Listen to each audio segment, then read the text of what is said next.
അപ്രതീക്ഷിത വേർപാട് സൃഷ്ടിച്ച നടുക്കത്തിൽ ഒരു നാട്.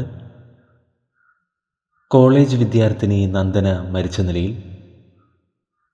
നെല്ലിക്കുഴി ഇന്ദിരാഗാന്ധി കോളേജിലെ 1ാം വർഷ BBA വിദ്യാർത്ഥിനിയായിരുന്നു നന്ദന.